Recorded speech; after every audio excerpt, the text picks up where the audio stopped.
বিওয়ালিদিহি ওয়া ওয়ালাদিহি ওয়ান নাসি আজমাইন। নিজের মা বাবা, ছেলে সন্তান, দুনিয়ার সব মানুষের চেয়ে বেশি রসুলকে ভালোবাসতে পারবে না ততক্ষণ পর্যন্ত তোমরা ইমানদার হতে পারবে না। যে যত বেশি আল্লাহ এবং রসুলকে এই কলবের ভিতরে, এই হৃদয়ের মধ্যে জায়গা দিতে পারবে, সে তত বেশি ইমানের স্বাদ গ্রহণ করতে পারবে। বলেন সুবহানাল্লাহ।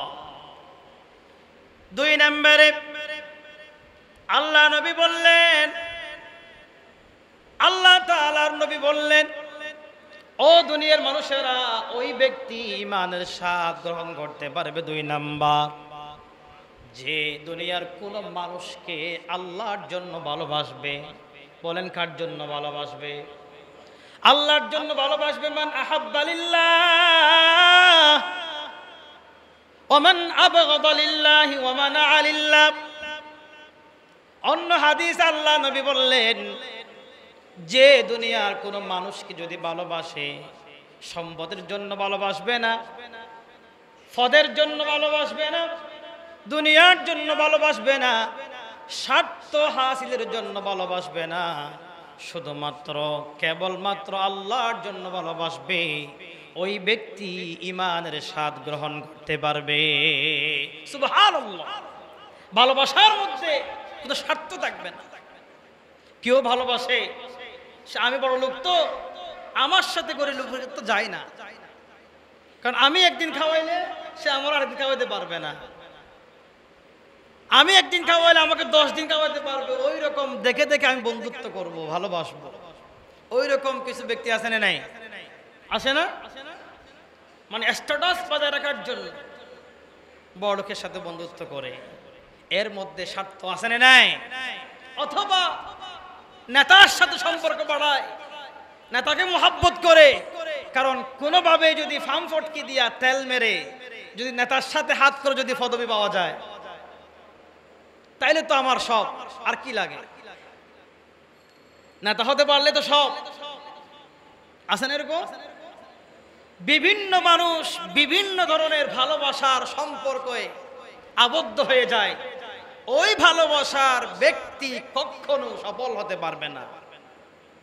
যে আল্লাহর জন্য ভালোবাসবে, গরিব হোক বড় লোক হোক, আমার তার দিকে তাকানোর কোনো দরকার নাই। আমি একজন ব্যক্তিকে যদি ভালোবাসি, কার জন্য বাসবো? আল্লাহর জন্য বাসবো, আল্লাহর জন্য ভালোবাসবো।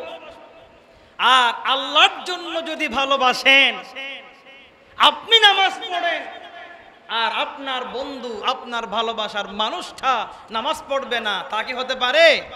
কথা বলে না। আমার সবচেয়ে আপনজন বন্ধুটা যদি জাহান্নামে যায়, আপনার কি ভালো লাগবে? এজন্য কাউকে ভালোবাসলে আল্লাহর জন্য ভালোবাসবেন। আপনি যেটা আপনার জন্য ভালো মনে করবেন, আপনি আপনার জন্য যেটা মন্দ মনে করবেন, আপনার বন্ধুকে সেটা বোঝাবেন। কার জন্য? আল্লাহর জন্য। দাওয়াত দিবেন। এই যে ফজরের সময় 2 লাইন 2.5 লাইন লোক,